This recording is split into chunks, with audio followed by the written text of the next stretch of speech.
Il était une fois un homme qui avait 3 filles.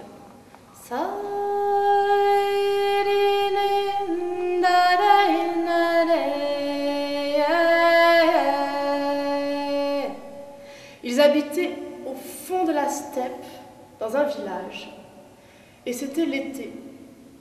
Ils avaient monté les tentes, et puis c'était la période pour aller faire des provisions, partir à la chasse, à la pêche, rassembler les grains pour l'hiver.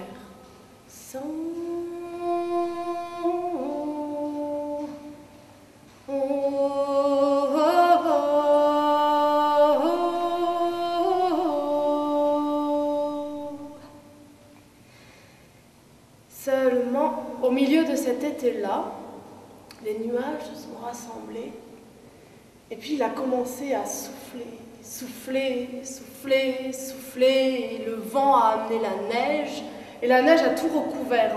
En un rien de temps, quelques jours, c'était haut comme ça, on ne voyait plus le bout de ses doigts. Alors les gens se sont calfeutrés chez eux, puis ont attendu.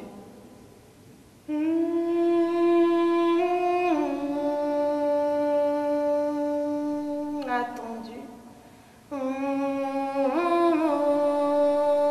Attendu.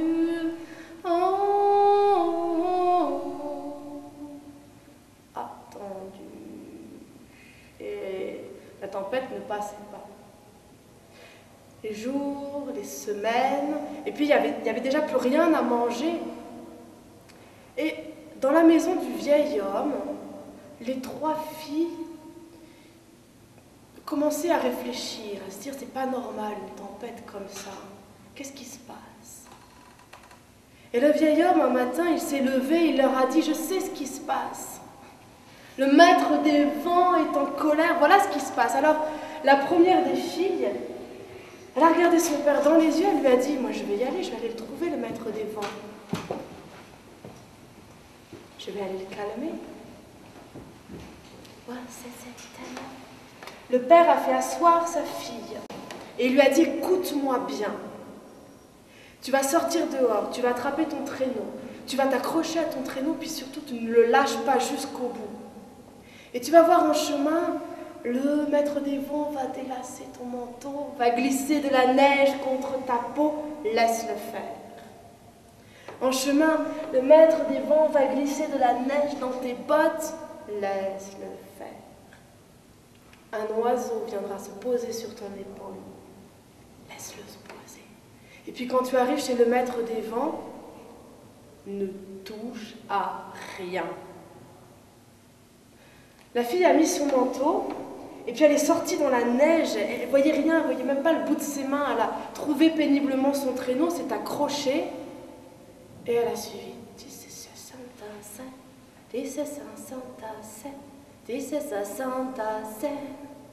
Le vent, il a vu cette jeune fille en traîneau,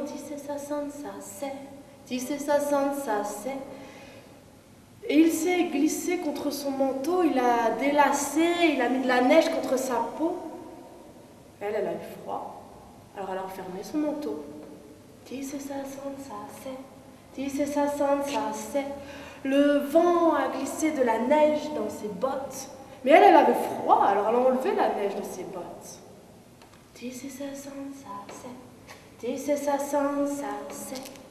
Et quand l'oiseau s'est posé sur son épaule, elle l'a trouvé moche, alors elle l'a chassé. Et quand elle est arrivée chez le maître des vents, elle était tellement fatiguée, elle avait tellement froid, elle a poussé la porte, il n'y avait personne. Il faisait bon, ça sentait bon. Il y avait un lit, elle s'est allongée, elle s'est endormie.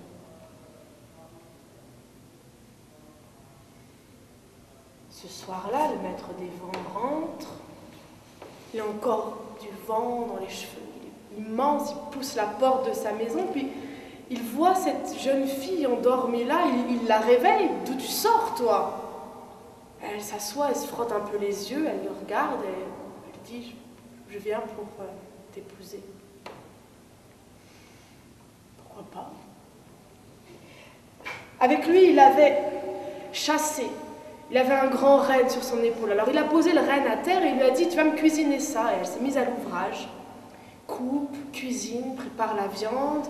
Et puis, quand la viande est prête, le maître des vents pose un énorme seau devant elle et lui dit « Tu vas mettre de la viande dans ce seau-là, et puis tu vas aller porter la viande à la maison d'à côté, tu vas voir. » Alors elle met la viande, elle met son manteau, prend le seau, sort. Elle voyait rien, il y avait toujours la tempête. Et elle cherche la maison d'à côté, elle cherche, elle tourne, elle n'osait pas s'éloigner parce qu'elle savait que dans cette tempête-là, il suffisait là qu'elle fasse 3 pas, qu'elle perde de vue la maison, c'était fini, elle était perdue. Alors elle a tourné autour et cherche, puis elle n'a pas trouvé la maison d'à côté. Alors au bout d'un moment, fatiguée, et puis froid, frigorifiée, elle a juste pris le seau, verse dans la neige et rentre. Il n'a rien dit, le maître des vents. Il a vu le seau était vide. Le lendemain matin, il lui a demandé avec la peau de l'animal de lui faire un manteau. Puis il est parti. Elle était bien embêtée parce qu'elle n'avait pas son matériel pour faire le manteau. Alors tant bien que mal, elle a attrapé un couteau, des ciseaux, quelque chose, et puis commence à travailler. Et racle, et coupe, et coupe, et coupe, et coupe. Et frotte, et nettoie, et mâche pour que ça devienne tendre. Et coupe, et coupe, et coupe, et coupe, et coupe, et coupe, et coupe, et coupe. Et elle est absorbée dans son travail. Coupe, et coupe, et coupe, et coupe, et coupe, et coupe, et coupe, et coupe. Et au milieu de l'après-midi, la porte s'ouvre. Et puis il y a une vieille femme, ridée comme le monde, qui passe sa tête dans l'entrebâillement de la porte, qui la regarde, qui lui dit « Ma fille, une poussière dans l'œil, ça fait mal. Est-ce que tu peux m'aider à l'enlever ?»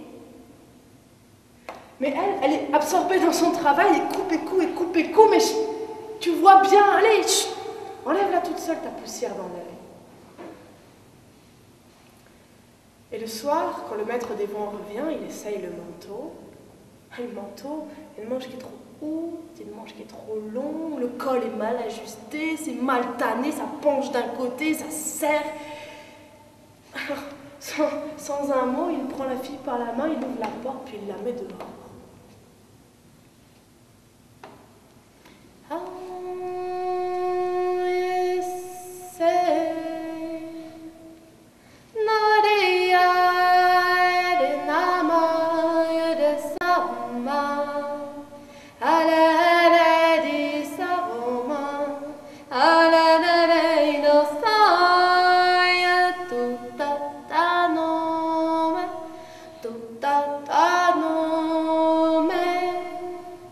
Au village, on a bien vu que le vent n'était pas tombé.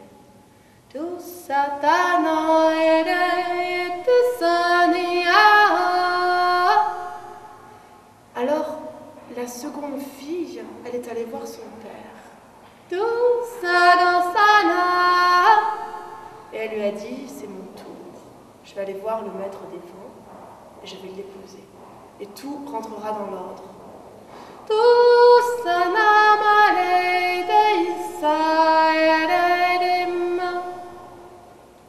Il lui a redonné toutes les instructions, le traîneau, le manteau, les bottes, la neige. Ne touche à rien. Mais quand le vent a ouvert son manteau, elle a eu froid.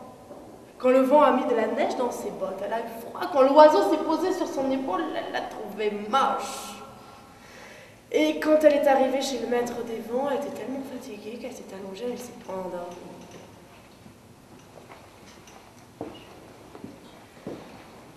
Deuxième jour, deuxième fille, allongée là, endormie, pourquoi pas.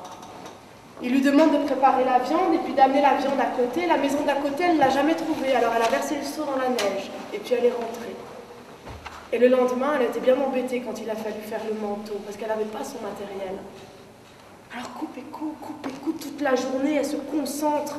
Et quand la vieille femme entrebâille la porte, elle lui dit « J'ai une poussière dans l'œil, ma fille, ça fait mal !» Elle l'envoie paître au loin. « Tu vois pas que je suis occupée ?» Et quand le vent rentre, il y a une manche trop courte, il y a une manche trop longue. Le col est trop serré, la peau est mal préparée, c'est complètement inconfortable. Alors il ouvre la porte, prend la fille et la met dehors. C'est le tour de la troisième.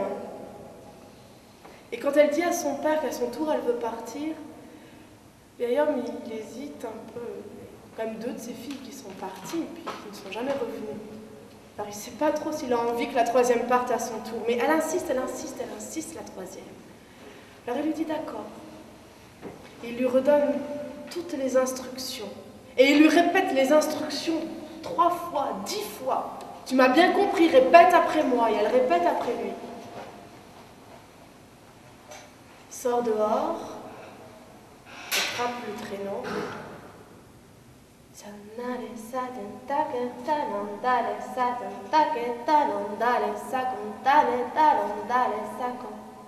Le vent ouvre son manteau. Salo glisse la neige contre sa peau. Le laisse faire.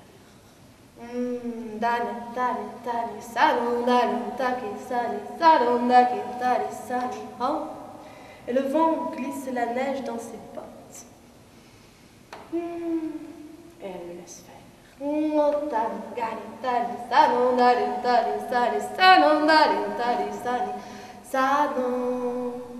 Il défait ses cheveux, elle le laisse faire.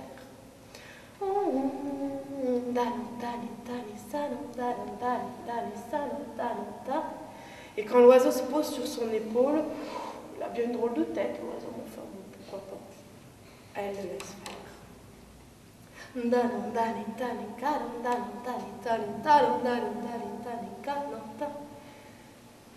Chez le maître des vents, elle s'assoit, elle ne touche à rien, et elle attend.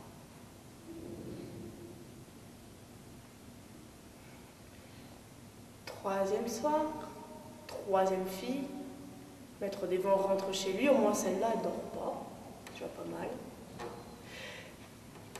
À elle aussi, il donne la viande à préparer, elle prépare la viande.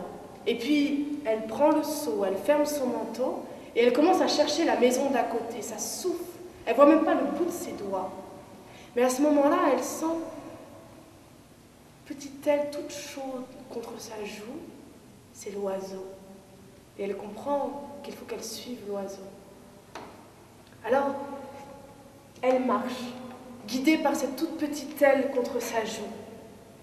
Elle marche, elle marche, elle marche, elle ne voit rien, elle est perdue depuis longtemps.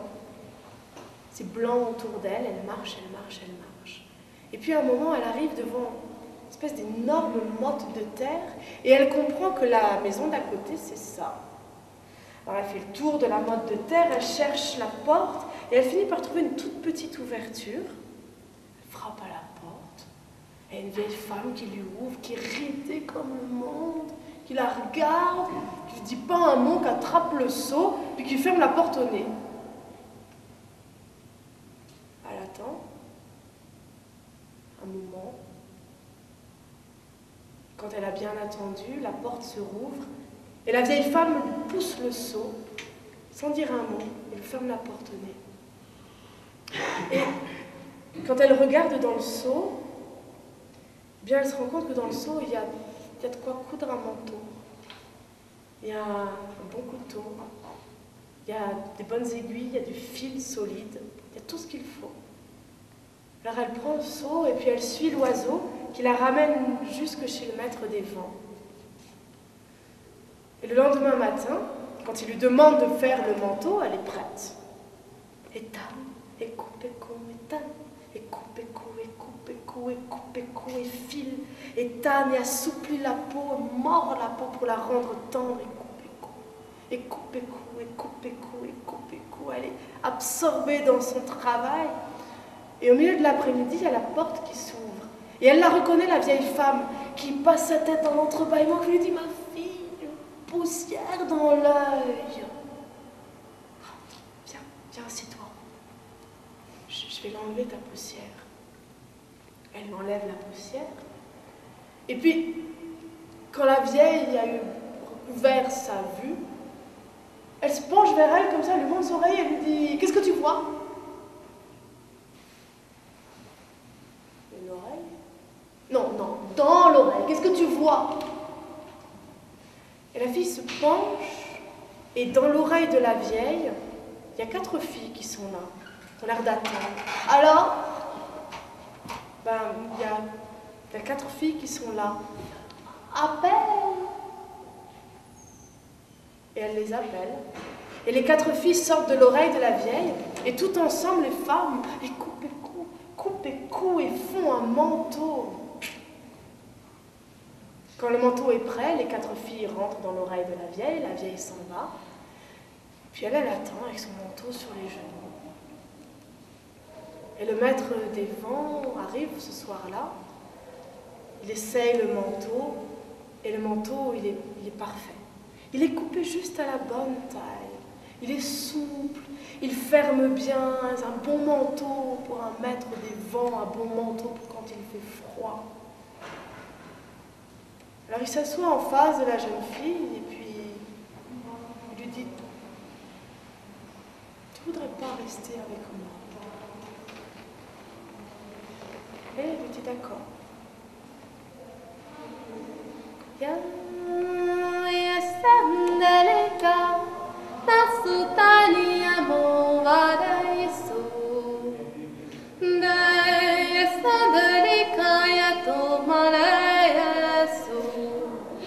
Au village, le vent est tombé.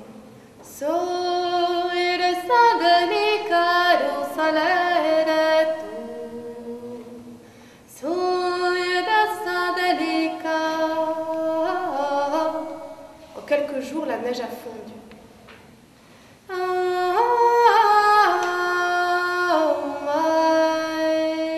Le vieil homme s'assoit devant sa porte pour sa pipe, puis il fume.